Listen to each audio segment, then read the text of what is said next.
اعوذ باللہ من الشیطان الرجیم بسم اللہ الرحمن الرحیم قال اللہ تعالی انما الصدقات للفقراء والمساکین والعاملین علیہا والمؤلفة قلوبهم وفي الرقاب والغارمین وفی سبیل اللہ وابن السبیل فریضة من اللہ واللہ علیم حکیم۔ یہ سورہ توبہ کی آیت نمبر 60 ہے۔ اس سورت میں اللہ تبارک تعالیٰ نے صدقات کے مستحقین کی تفصیل ذکر کیا ہے۔ صدقہ ہم کس کو دے سکتے ہیں، ان کے مستحق کون لوگ ہیں، ان کو اس آیت میں وضاحت کر دی اللہ تبارک تعالیٰ نے کہ صدقات ہم کس کو دے سکتے ہیں، اس کے مستحقین لوگ کون کون ہیں۔ ظاہر بات ہے اس سے پہلے جو آیت گزر چکی ہے جس میں منافقین نے اللہ کے رسول صلی اللہ علیہ وسلم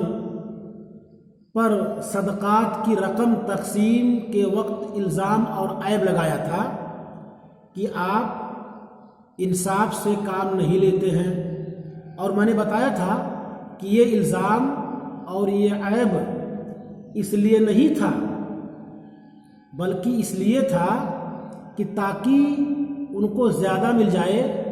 یا جو لوگ اس کے مستحق نہیں ہیں ان کو بھی مل جائے۔ اس آیت میں اللہ تبارک تعالیٰ نے کون لوگ مستحق ہیں ان کی تفصیل بتا رہا ہے۔ اللہ فرما رہا ہے انما الصدقات للفقراء والمساکین، بے شک صدقات فقیروں اور مسکینوں کے لیے ہے، فقیروں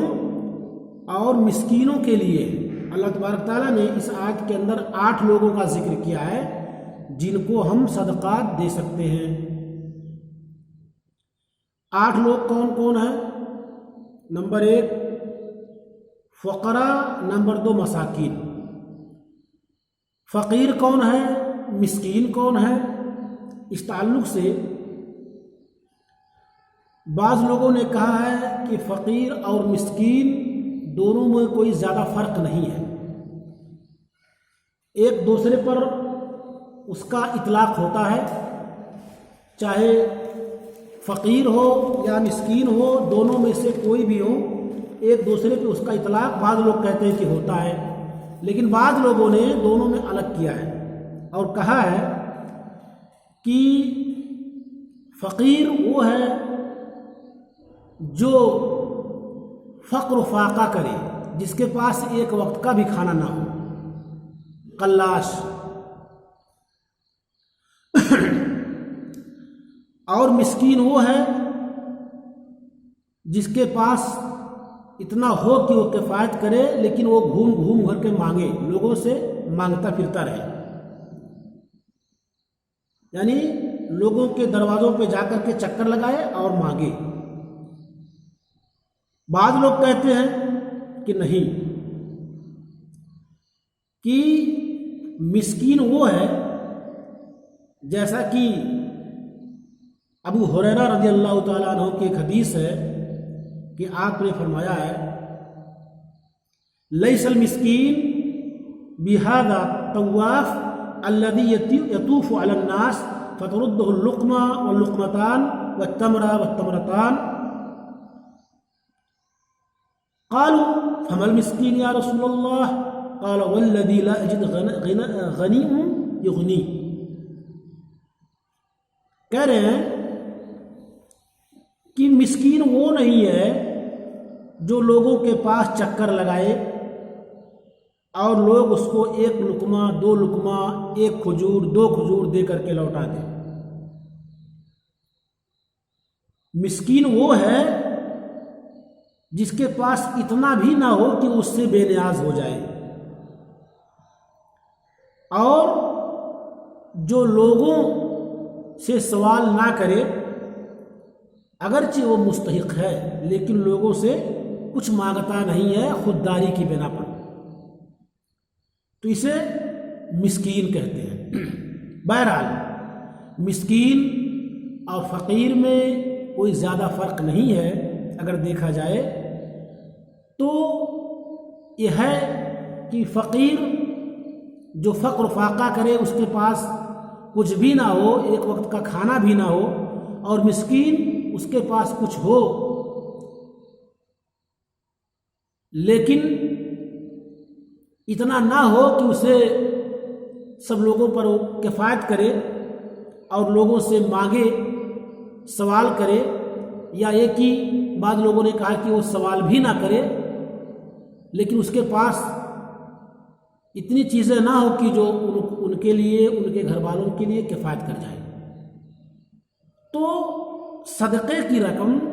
فقیروں کو، مسکینوں کو دی جائے گی جو حاجت مند اور ضرورت مند ہیں۔ آگے اللہ فرما رہا ہے والعاملین علیہا،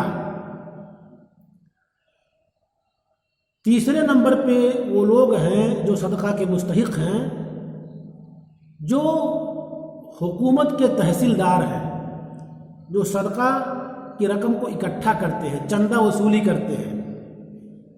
وہ عامل ہیں، تحصیلدار جن کے پاس کچھ نہیں ہے، وہ ان کا کام یہی ہے کہ وہ غلہ وغیرہ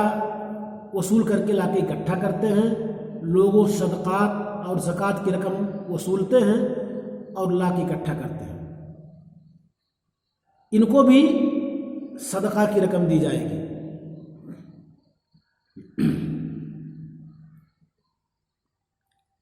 اس کے بعد ایک حدیث میں ہے کہ صحیح مسلم کی روایت ہے، وہ عبد المطلب ابن ربیعہ ابن الحارث سے روایت کرتے ہیں،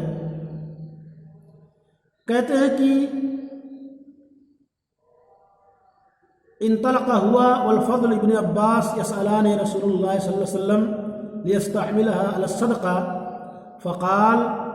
ان الصدقہ لا تحل لمحمد ولا لآل محمد انما هي اوساخ الناس، یعنی ان لوگوں نے چاہا کہ اللہ کے رسول صلی اللہ علیہ وسلم سے سوال کیا صدقہ کی رقم استعمال کرنے کے تعلق سے آپ لوگوں پر، تو آپ نے کہا کہ صدقہ محمد اور آل محمد پر حرام ہے، اس لیے کہ لوگوں کا میل اور کچیل ہے۔ تو اس سے پتہ چلا کہ محمد صلی اللہ علیہ وسلم اور آل محمد کے لیے صدقہ کھانا جائز نہیں ہے، یہ درست نہیں ہے، حلال نہیں ہے۔ آگے نمبر 4 کون لوگ ہیں؟ والمؤلفۃ قلوبہم، اور تالیف قلب کے لیے، اس سے کون لوگ مراد ہیں؟ اس میں کئی لوگ مراد ہیں۔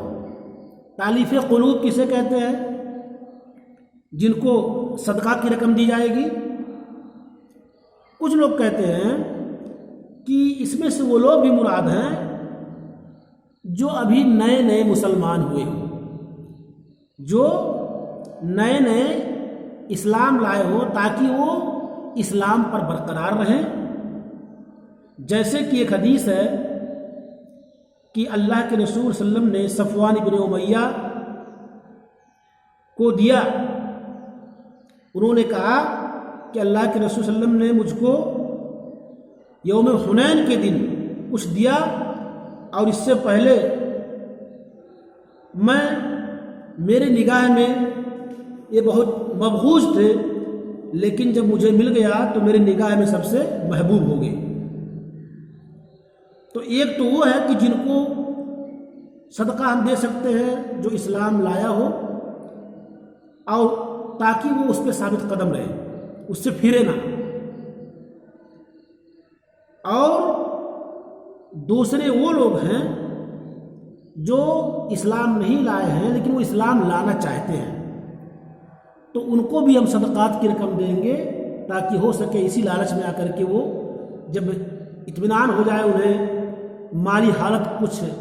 سدھر جائے, بہتر ہو جائے, تو اسی وجہ سے وہ بھی اسلام قبول کر لیں, تو ان کو بھی ہم صدقہ کی رقم دے سکتے ہیں. جو اسلام لے آئے ہیں ان کو بھی, تاکہ وہ اپنے اسلام پر برقرار رہیں, اور جو اسلام نہیں لائے ہیں اور اسلام لانا چاہتے ہیں تو ان کو بھی ہم دے سکتے ہیں. اس طریقے سے تالیف قلوب یعنی ان کے دل میں الفت اور محبت پیدا کرنے کے لیے اسلام کے تعلق سے ان کے دل میں الفت اور محبت پیدا ہو جائے, وہ اسلام قبول کر لیں, یا اگر اسلام لے آئے ہیں تو اسلام مضبوط کر لیں تاکہ اسلام سے پھر پھرے نہ, تو ان کو بھی ہم دے سکتے ہیں. آگے کون لوگ ہیں؟ وفر رقاب, رقبہ گردن آزاد کرنے کے لیے, وفر رقاب اور گردن آزاد کرنے کے لیے. بعض لوگ کہتے ہیں انہم المقاتبون, وقال ابن عباس وغیرہ لا باس من ان تعتق الرقبہ من الزکاة, والعطاء للعتق اعم من العطاء للمکاتب. کوئی غلام ہے, کسی کے ماتحت ہے, تو ہم زکوٰۃ اور صدقات کے پیسے سے اس کو آزاد کروا سکتے ہیں. مان لو کوئی مسلمان کسی کے ہاں غلام بنا ہوا ہے, تو ہم اس پیسے سے اس کو آزاد کروا سکتے ہیں, تو اس پہ بھی جو ہے رقم خرچ کر سکتے ہیں. اسی طریقے سے بعض لوگوں نے یہ بھی کہا ہے کہ جیسے کوئی آدمی جیل میں بند ہے, قید بند ہے, کسی غلطی کی وجہ سے اس کے اوپر جرمانہ لگا ہوا ہے اور بغیر جرمانہ ادا کیے ہوئے جیل سے نہیں نکل سکتا ہے, تو ایسی صورت میں صدقات کی رقم دے کر کے ہم اسے قید سے آزاد کروا سکتے ہیں. تو یہ رقاب کی تفصیل ہے. اور اس کے علاوہ اور کون لوگ ہیں؟ والغارمین, غارمین غرامہ یعنی قرض دار ایک آدمی جو قرض کے بوجھ سے ڈوبا ہوا ہے, اسے قرض کی ادائیگی کی کوئی صورت نظر نہیں آ رہی ہے, تو صدقات کی رقم سے ہم اس کے قرض کو ادا کر سکتے ہیں. لیکن وہ قرض ہوا کیسے؟ قرض کیوں ہو گیا؟ لوگوں سے قرضہ کیوں لیا؟ اگر لوگوں سے قرضہ اس لیے لیا کہ اس کے پاس سب کچھ موجود تھا اپنی پراپرٹی بنانے کے لیے, جیسے مثال کے طور پہ کوئی قرضہ لے لے, 10-5 لاکھ روپیہ کسی سے قرضہ لے لے, بلڈنگ بنوا لے, گاڑی خرید لے, زمین خرید لے, اور وہ کہے کہ میں قرض دار ہوں, میں کیسے ادا کر پاؤں. نہیں, اس سے وہ قرض دار مراد نہیں ہے, بلکہ وہ قرض دار مراد ہے کہ جس کے گھر میں کھانے کے لیے بھی نہیں تھا, اپنی اہم ضرورت اپنے اور اپنے بچوں کے پیٹ پالنے کے لیے, کھانے پینے کے لیے, یا اہم ضرورت تھی بچی کی شادی وغیرہ کرنے کے لیے, تو اس وجہ سے وہ قرض دار ہو گیا. اپنی عزت آبرو بچانے کے لیے, اپنے اور اپنے بچوں کے پیٹ کی بھوک مٹانے کے لیے وہ قرض دار ہو گیا, اور اس کے بعد قرض کی ادائیگی کی کوئی صورت نظر نہیں آ رہی ہے, تو صدقات کی رقم سے اس کے قرض کو ادا کر سکتے ہیں. وہ اس کا مستحق ہے, اس کو ہم قرض کی رقم دے سکتے ہیں تاکہ اس سے وہ اپنا قرض ادا کر دے. اسے کہتے ہیں والغارمین. اور اس کے بعد وفی سبیل اللہ, آگے نمبر ہے فی سبیل اللہ کا. اس سے مراد کون ہے؟ اس سے مراد جو غزوہ کرنے والے ہیں، غزات الذین لا حق لهم فی الدیوان، یعنی جو اللہ کے راستے میں جہاد کے لیے نکلتے ہیں اور وہاں جاتے ہیں، کئی دنوں تک رہتے ہیں، مہینے یا اس سے بھی کم و بیش رہتے ہیں، تو ان کو بھی صدقات کی رقم دے سکتے ہیں۔ اور امام احمد اور حسن اور اسحاق کے نزدیک جو اللہ کے راستے میں حج کے لیے نکلتے ہیں وہ بھی فی سبیل اللہ ان کو بھی کہا جائے گا، لیکن یہ ان کا قول ہے، لیکن اس کے تعلق سے کوئی وضاحت کے ساتھ ایسی حدیث نہیں ہے جو ہمارے لیے حجت ہو اور دلیل پکڑیں کہ حج بھی فی سبیل اللہ میں سے ہے، جہاں پہ ذکر کیا گیا ہے جن کو ہم صدقات کی رقم دے سکتے ہیں۔ یہاں پہ صرف جنگ کرنے والے لوگ مراد ہیں، جو اللہ کی راہ میں جا کر کے کافروں سے جنگ کرتے ہیں، اعلاء کلمت اللہ کے لیے، اللہ کے کلمے کو بلند کرنے کے لیے، وہ مراد ہے۔ اور اس کے بعد آخر میں کون ہے؟ وابن السبیل۔ ابن السبیل کہتے ہیں مسافر کو، جو آدمی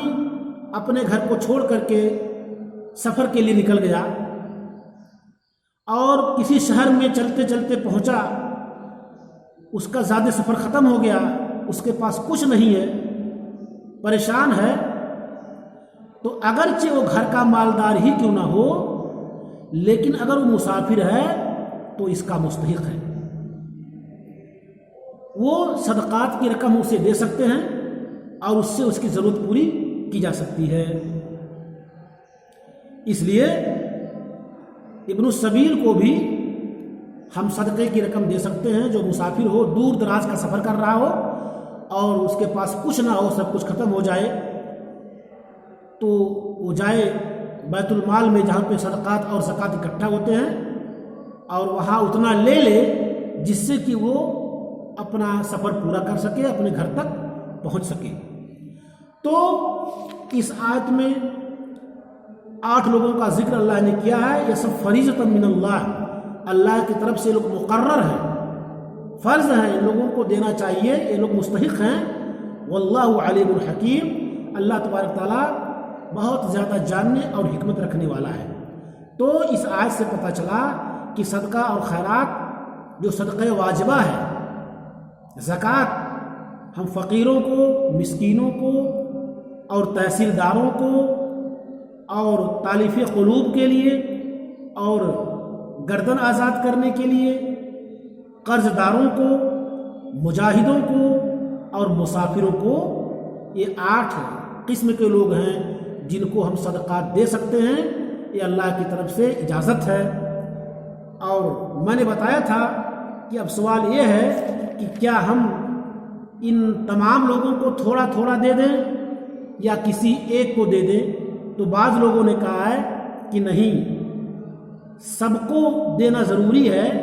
تھوڑا تھوڑا ہم سب کو دے دیں تاکہ سب کا حق ادا ہو جائے۔ لیکن بعض لوگوں نے کہا کہ نہیں، ایسی کوئی بات نہیں ہے، اگر ان 8 لوگوں میں سے کوئی شخص ایسا ہے جو بہت زیادہ مستحق ہے، اس کا ضرورت مند ہے، تو ہم ایک کو دے سکتے ہیں، ہم اس میں سے کسی ایک کو اپنی پوری رقم دے سکتے ہیں، اگرچہ باقی لوگ اس کے محتاج ہیں، لیکن ان میں سے جو سب سے زیادہ مستحق ہے، جس کو ہم سمجھیں کہ واقعی اگر اس کو ہم اپنی پوری رقم دے دیں تو اس کی ضرورت، ایک اہم ضرورت، بڑی ضرورت پوری ہو جائے گی، تو ہم